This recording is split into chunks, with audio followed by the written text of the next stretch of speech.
ನಾನಂತೂ ನನ್ನ destination reach ಆದೆ.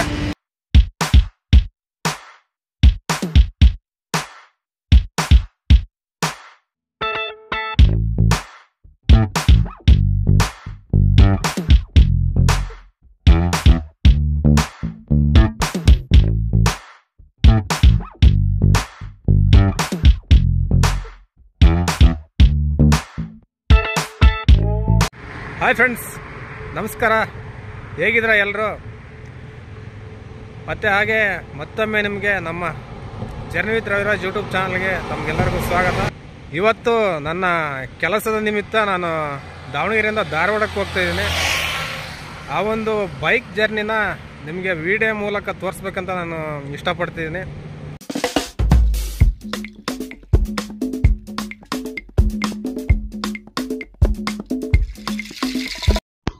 ಬೆಳಗ್ಗೆ ಒಂದು 10 ಗಂಟೆಗೆ ನಾನು ಮನೆಯಿಂದ ಹೊರಟೆ.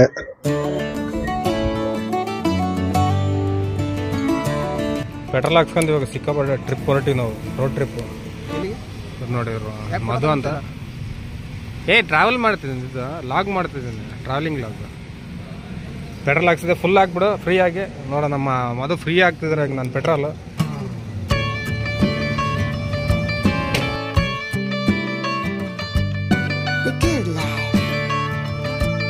ನೋಡಿ, ನನ್ನ ಫ್ರೆಂಡು ಗಿಫ್ಟ್ ಮಾಡಿರೋ ಹೆಲ್ಮೆಟ್ ಹಾಕ್ಕೊಂಡು ಹೊರಟಿದ್ದೀನಿ.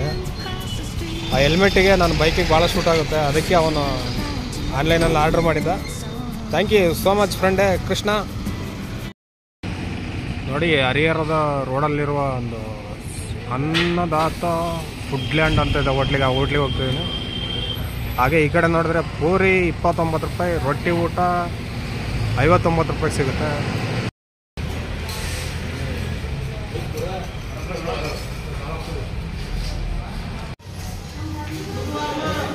ಆ ಹೋಟ್ಲ್ ನೋಡಿ ಯಾವ ಥರ ಕಲರ್ಫುಲ್ಲಾಗಿ ಪೇಂಟಿಂಗ್ ಮಾಡಿದ್ದಾರೆ ಹೋಟ್ಲಲ್ಲಿ. ಈ ಕಡೆ ಆನೆ. ಈ ಹೋಟ್ಲಲ್ಲಿ ಪಲಾವ್ ಆರ್ಡ್ರ್ ಮಾಡಿದ್ದೀನಿ ಇವಾಗ. ಯಾಕಂದರೆ ಬೇಗ ಟಿಫನ್ ಮಾಡಿಬಿಟ್ಟು ಬೇಗ ಹೋಗಬೇಕು, ಅದಕ್ಕೋಸ್ಕರ ಟೈಮ್ ಇಲ್ಲ ನನಗೆ. ದೋಸೆ ಬಿಸಿ ಬಿಸಿ ತಿನ್ಬೋದಾಗಿತ್ತು, ಬಟ್ ಟೈಮ್ ಇಲ್ಲ, ಅದಕ್ಕೋಸ್ಕರ ಪಲಾವ್ ತಿಂದು ಬೇಗ ಹೊರಡೋಣ. ಅಂತೂ ನಮ್ಮ ಪಲಾವ್ ಬಂತು, ವೆಯ್ಟ್ ಮಾಡಬೇಕು, ಒಂದು ತಿಂದುಬಿಡೋಣ. ಟಿಫನ್ ಮಾಡಿದೆ. ಪಲಾವು ನನಗೆ ಅಷ್ಟೊಂದು ಇಷ್ಟ ಆಗಲಿಲ್ಲ, ಯಾಕಂತಂದರೆ ಸಿಕ್ಕಾಬಟ್ಟೆ ಮಸಾಲೆ ಹಾಕ್ಬಿಟ್ಟಿದ್ರು.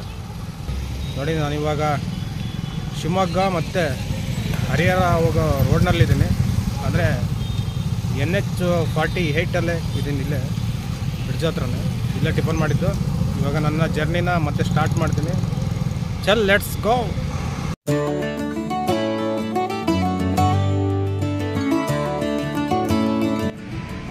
ಇದು ಹರಿಹರದ ತುಂಗಭದ್ರಾ ನದಿ. ಇದು ನೋಡಿ, ಇನ್ನೂ ನೀರು ಸಿಕ್ಕಾಬಟ್ಟೆ ಇದ್ದಾವೆ. ಸೂಪರಾಗಿ ಕಾಣಿಸುತ್ತೆ. ಇದೆಲ್ಲ ಹೈವೇ. ಇದು ತುಂಗಭದ್ರಾ ನದಿ. ನಾನು ಬ್ರಿಡ್ಜ್ ಮೇಲೆ ನಿಂತ್ಕೊಂಡಿದ್ದೀನಿ.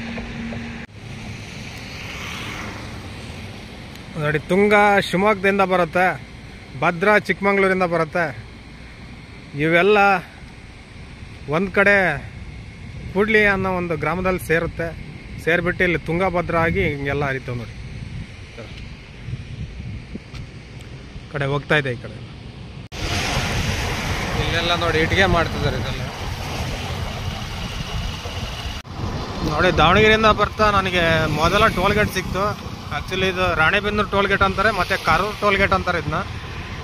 ನನಗೆ ಫಸ್ಟ್ ಟೋಲ್ಗೇಟ್ ಇದೇ ಸಿಕ್ಕಿತ್ತು ನನಗೆ. ನಾನು ಸೈಡಲ್ಲಿ ಹೋಗ್ತೀನಿ, ಯಾಕಂದರೆ ಬೈಕ್ಗಳಿಗೆ ಯಾವುದೇ ಚಾರ್ಜಸ್ ಇರೋಲ್ಲ, ಓನ್ಲಿ 4 ವೀಲರ್ಸ್ಗೆ ಇರುತ್ತೆ. ನಾನು ಕಾರೂರಿನ ಟೋಲ್ಗೇಟ್ನ ಕ್ರಾಸ್ ಮಾಡಿದೆ.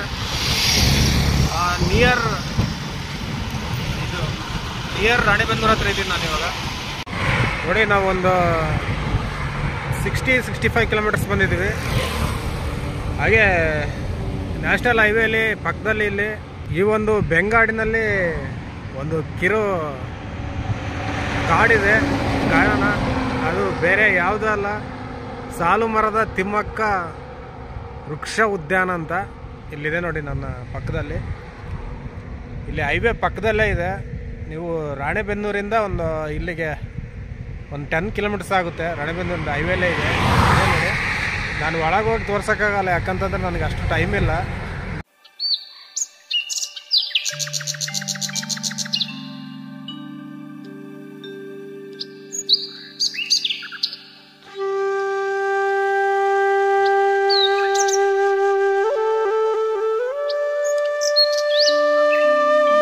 ನೋಡಿ, ಇಲ್ಲಿಂದ ಲೆಫ್ಟಿಗೆ 5 ಕಿಲೋಮೀಟ್ರ್ ಹೋದರೆ ಬ್ಯಾಡಗಿ ಸಿಗುತ್ತೆ.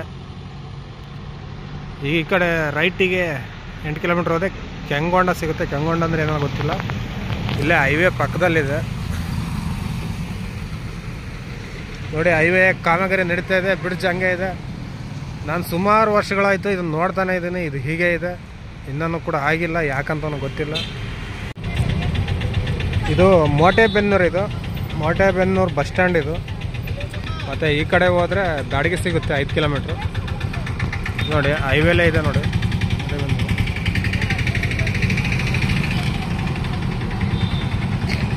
ಫ್ರೆಂಡ್ಸ್, ನಾನು ಹೋಗೋ ದಾರಿಯಲ್ಲಿ ಹಾಗೆ ಇಲ್ಲಿ ಒಂದು ಸೂರ್ಯಕಾಂತಿ ಹೊಲ ಸಿಕ್ತು.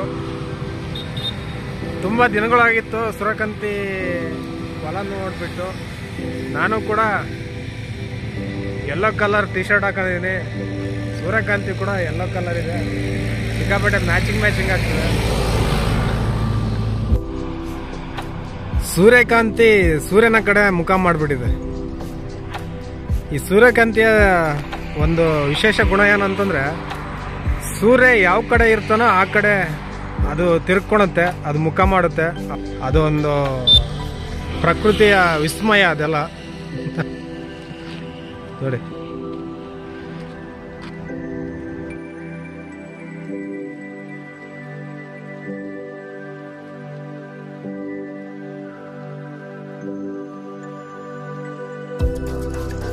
ನೋಡಿ, ಹಾವೇರಿ ಆದಮೇಲೆ ಮತ್ತೊಂದು ಟೋಲ್ಗೇಟ್ ಸಿಕ್ತು. ಇದು ಬಂಕಾಪುರ ಟೋಲ್ಗೇಟ್ ಅಂತಾರೆ. ಬಂಕಾಪುರ ಟೋಲ್ಗೇಟ್ ಯಾಕಂತಾರೆ ಅಂತಂದ್ರೆ, ನೋಡಿ ಮುಂದೆ ಬರೋದೇ ಬಂಕಾಪುರ. ಇಲ್ಲಿ ನಾನು ಲೆಫ್ಟ್ ಸೈಡ್ಗಿರೋದು ಬಂಕಾಪುರ. ಇಲ್ಲಿ ಬಂಕಾಪುರ ಟೋಲ್ಗೇಟ್ ಬಿಟ್ಟೆ ಇವಾಗ ನಾನು ಲೆಫ್ಟ್ ಸೈಡ್ಗಿರೋದು ಬಂಕಾಪುರ. ಈ ಕಡೆಗೆ ಮುಂದೆ ಇದೆ ಬಂಕಾಪುರ, ಇದೆ ಬಂದೆ ಕಾಸು ತಿಳ್ಕೊಂಡು ಇದೆ ಬಂಕಾಪುರ. ನೋಡಿ, ಇದೇ ಬಂಕಾಪುರ. ಈಗ ಹೋದರೆ ಲೆಫ್ಟ್ ಸೈಡು ಒಂದು 2 ಕಿಲೋಮೀಟ್ರ್ ಇದೆ ಬಂಕಾಪುರ ಇಲ್ಲಿಂದ ಅಷ್ಟೇ. ವಾಕ್ಯಬಲ್ ಕೂಡ ಹೋಗ್ಬೋದು. ನೋಡಿ, ಬಂಕಾಪುರಕ್ಕೆ ಇಲ್ಲಿಂದನೂ ಹೋಗ್ಬೋದು.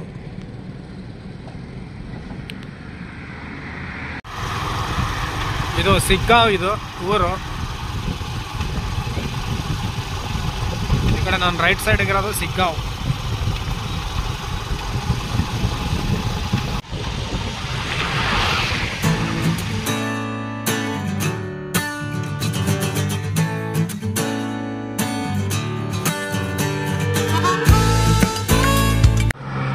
ನೋಡಿ, ಈ ನ್ಯಾಷನಲ್ ಹೈವೇಲಿ ಇನ್ನೊಂದೊಂದು ಪ್ಲೇಸ್ ಬಂತು, ಹೆಸರಾಂತ ಒಂದು ಸ್ಥಳ ಇದು. ಹಾವೇರಿಯಿಂದ 30 ಕಿಲೋಮೀಟ್ರ್ ಇದೆ. ನಿಮ್ಗೆ ತೋರಿಸ್ತೀನಿ ಇದನ್ನ. ನೋಡಿ, ಉತ್ಸವ ರಾಕ್ ಗಾರ್ಡನ್ ಅಂತ.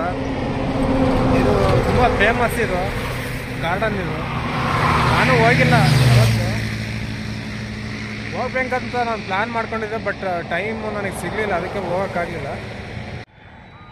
ನೆಕ್ಸ್ಟ್ ಟೈಮ್ ಈ ಒಂದು ರಾಕ್ ಗಾರ್ಡನಿಗೆ ಬರ್ತೀನಿ, ವಿಡಿಯೋ ಮಾಡ್ತೀನಿ.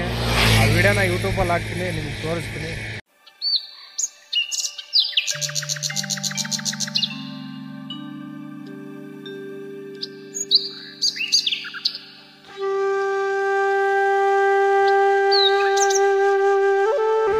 ಹಾಗೆ ನೋಡಿ, ಇಲ್ಲಿ ಈ ಹೈವೇ ಪಕ್ಕದಲ್ಲೇ ಕರ್ನಾಟಕ ಜಾನಪದ ವಿಶ್ವವಿದ್ಯಾಲಯ ಇದೆ. ಘಟಗೋಡಿ ಅಂತ ಇದು ಊರಿನ ಹೆಸರು, ಒಂದು ಸ್ಥಳದ ಹೆಸರು. ಇಲ್ಲಿ ಕರ್ನಾಟಕ ಜಾನಪದ ವಿಶ್ವವಿದ್ಯಾಲಯ ಇದೆ ನೋಡಿ. ಹಾವೇರಿ ಡಿಸ್ಟಿಕ್ಕಲ್ಲಿರೋದು ಇದು, ಸಿಗ್ಗಾಂವ್ ತಾಲೂಕಾಗುತ್ತೆ.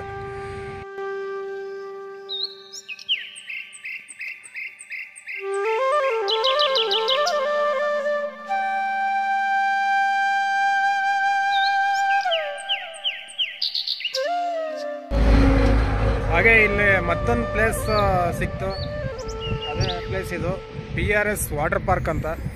ಇಲ್ಲ ನೋಡಿ, ನೋಡ್ಲಿಕ್ಕೆ ಸಿಕ್ಕಾಪಟ್ಟೆ ಸೂಪರ್ ಆಗಿದೆ, ಯೂನಿಕ್ ಆಗಿದೆ. ಒಳಗಡೆ ವಂಡರ್ಲಾ ಇದ್ದಾಗಿದೆ. ಇಲ್ಲಿಂದ ನೋಡಿದ್ರೆ PRS water park. And resort resort ಸಹ ಇದೆ. ವಾಟರ್ ಗೇಮ್ ಸಿಕ್ಕಾಪಟ್ಟೆ ಸುಂದರವಾಗಿ ಕಾಣ್ತಿದೆ ಇಲ್ಲಿ. ನಾನು ನೋಡಲ್ಲಿ ದೊಡ್ಡ ಹಾವಿದ್ದಾಗಿದೆ. ವಾವ್.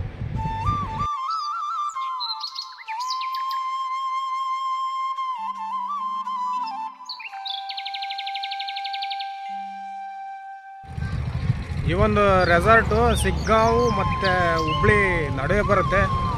ಅಂದರೆ ರಾಷ್ಟ್ರೀಯ ಹೆದ್ದಾರಿ 48ರಲ್ಲಿ. ನೋಡಿ ಇಲ್ಲೊಂದು ಬಿಲ್ಡಿಂಗ್ ಆಗ್ತಿದೆ. ಬುರ್ಜ್ ಖಲೀಫಾ ಥರ ಕಟ್ತಾವ್ರೆ ಮೇಲೆ. ಇನ್ನು ಅದು ಯಾವ ಬಿಲ್ಡಿಂಗ್ ಅಂತ ಗೊತ್ತಿಲ್ಲ ನಮಗೆ. ಇನ್ನು ಕನ್ಸ್ಟ್ರಕ್ಷನಲ್ಲಿದೆ. ಐಫಿಲ್ ಟವರ್ ಥರ ಕಟ್ತಿದೆ. ಬುರ್ಜ್ ಖಲೀಫಾ, ಹುಬ್ಳಿಯ ಬುರ್ಜ್ ಖಲೀಫಾ. ಓ, ಇಲ್ಲಿ ಯಾವ್ದೋ ದೇವಸ್ಥಾನ ಇದೆ ಗುರು.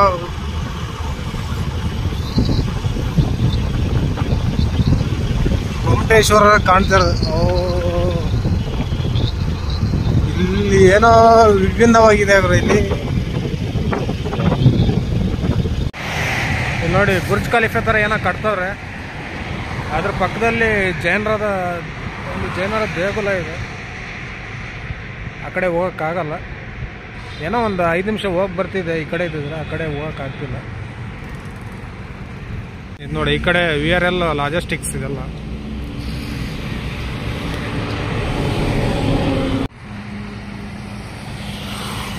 ಹುಬ್ಳಿ ಹತ್ರ ಒಂದು ಬುರ್ಜ್ ಖಲೀಫಾ ಕನ್ಸ್ಟ್ರಕ್ಷನ್ ನಡೀತಾ ಇದೆ. ನೋಡಿ, ಇದು ನಮ್ಮ ಹುಬ್ಳಿಯ ಬುರ್ಜ್ ಖಲೀಫಾ ಕಟ್ತಾ ಇದ್ದಾರೆ. ಕಂಪ್ಲೀಟ್ ಆಗಿಲ್ಲ. ಇನ್ನು ಇವಾಗಿನ ಕಟ್ತಾ ಇದ್ದಾರೆ. ಇನ್ನು ಕಂಪ್ಲೀಟ್ ಆಗ್ಲಿಕ್ಕೆ ವರ್ಷಗಟ್ಟಲೆ ಬೇಕನ್ಸುತ್ತೆ. ಇನ್ನು ತುಂಬ ಎತ್ತರವಾಗಿ ಹೋಗುತ್ತೆ. ನೋಡಿ, ನಾವು ಹುಬ್ಳಿ ಹತ್ರ ಬಂದ್ವಿ. ನಾವು ರೈಟ್ ಸೈಡ್ ಹೋದರೆ ಇನ್ನು 2 ಕಿಲೋಮೀಟ್ರ್ ಇದೆ ಅಷ್ಟೇ. ಇದರ ಸ್ಟ್ರೈಟ್ ಹೋದರೆ ಬೆಳಗಾಂ 99 ಕಿಲೋಮೀಟ್ರ್ ಆಗುತ್ತೆ. ಬೆಳಗಾವಿ ಸ್ಟ್ರೈಟ್ ಮತ್ತೆ ಮುಂಬೈಗೆ ಹೋಗ್ಬೋದು. 580 ಕಿಲೋಮೀಟ್ರ್ ಆಗುತ್ತೆ. ಈಗ ನಾನಿವಾಗ ನೋಡಿ ಮೇನ್ ಹುಬ್ಳಿ ಬೈಪಾಸ್, ಅಂದರೆ ಬೈಪಾಸ್ ಸರ್ಕಲಲ್ಲಿ ಇದ್ದೀನಿ. ಇದು ಹುಬ್ಳಿ ಬೈಪಾಸ್. ಇದೇ ಹುಬ್ಳಿ ಆ್ಯಕ್ಚುಲಿ. ಇದು ಬೈಪಾಸ್. ಇಲ್ಲಿಂದ ಒಂದು 1 ಕಿಲೋಮೀಟ್ರ್ 2 ಕಿಲೋಮೀಟ್ರ್ ಆಗುತ್ತೆ. ವಿಜಯ್ ಟೀ ಶಾಪ್ ಬಂದಿದ್ದು ಇಲ್ಲಿಗೆ.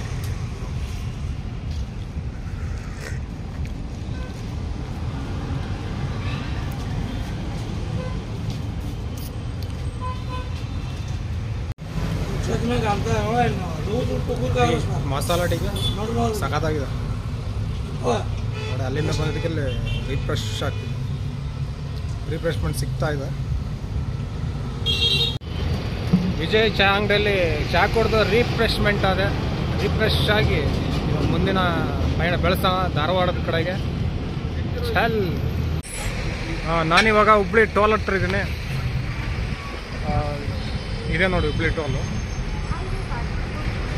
ಹುಬ್ಳಿ ಟೋಲ್ ಇಲ್ಲಿಂದ. ಮತ್ತು ನಾನು ಹಿಂದೆ ಹೀಗೆ ಹೋದರೆ ನಾನು ಧಾರವಾಡಕ್ಕೆ ಹೋಗ್ತೀನಿ. ಧಾರವಾಡ ಮತ್ತು ಪುಣೆ, ಮುಂಬೈ ಎಲ್ಲ ಇದೇ ರೋಡಲ್ಲಿ ಹೋಗ್ಬೇಕು.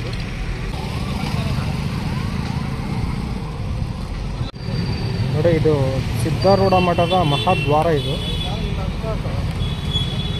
ನೀವು ಇಲ್ಲಿಂದ ಹೋದರೆ ಸಿದ್ಧಾರೂಢ ಮಠಕ್ಕೆ ಹೋಗ್ತೀರಾ. ನಾವು ಹೋಗೋಣ ನೆಕ್ಸ್ಟ್ ಟೈಮ್. ನೋಡಿ, ನಾನು ನನ್ನ ಡೆಸ್ಟಿನಿ ಮುಟ್ಟೋದಕ್ಕಿಂತ ಮುಂಚೆನೇ ಒಂದು ಸುಂದರವಾದ ಒಂದು ಕೆರೆ ಸಿಗುತ್ತೆ. ಆ ಒಂದು ಕೆರೆ ಹೆಸರು ಚನ್ನಬಸವ ಸಾಗರ. ಬಣಕಲ್ ಹತ್ರ ಇದ್ದೀನಿ ನಾನು. ನೋಡಿ, ನಾನು ನಿಂತ್ಕೊಂಡಿರೋದು ಹುಬ್ಳಿ ಧಾರವಾಡ ರೋಡು. ಈ ಕಡೆ ಹೋದರೆ ಹುಬ್ಳಿಗೆ ಹೋಗ್ತೀವಿ, ಈ ಕಡೆ ಹೋದರೆ ಧಾರವಾಡಕ್ಕೆ ಹೋಗ್ತೀವಿ. ನೋಡಿ, ಈ ಕಡೆ ಹೋದರೆ ಧಾರವಾಡ, ಹಾಗೆ ಈ ಕಡೆ ಹೋದರೆ ಹುಬ್ಳಿ. ನಾನಿಲ್ಲಿ Karnataka state beverage corporation limited ಹತ್ರ ಇದೆ. ಅಂದರೆ ಕರ್ನಾಟಕ ರಾಜ್ಯ ಪಾನೀಯ ನಿಯಮಿತ ಅಂತ ಇದೆ. ನನಗೇನು ಅರ್ಥ ಆಗಲಿಲ್ಲ ಅದು. ನಾನಂತೂ ನನ್ನ ಡೆಸ್ಟಿನೇಷನ್ ರೀಚ್ ಆದೆ. ಹಾಗೆ ಈ ವಿಡಿಯೋ ಮುಗಿಸೋ ಟೈಮ್ ಆಯಿತು. ಈ ವಿಡಿಯೋ ಇಷ್ಟ ಆದರೆ ಲೈಕ್ ಮಾಡಿ, ಶೇರ್ ಮಾಡಿ, ಕಮೆಂಟ್ ಮಾಡಿ. ಹಾಗೆ ನನ್ನ ಚಾನಲ್ಗೆ ಯಾರೆಲ್ಲ ಸಬ್ಸ್ಕ್ರೈಬ್ ಮಾಡಿಲ್ಲೋ ದಯವಿಟ್ಟು ಸಬ್ಸ್ಕ್ರೈಬ್ ಆಗಿ. ಮುಂದಿನ ವಿಡಿಯೋದಲ್ಲಿ ಸಿಗೋಣ. ಅಲ್ಲಿವರೆಗೂ ಟೇಕ್ ಕೇರ್. ಬಾಯ್.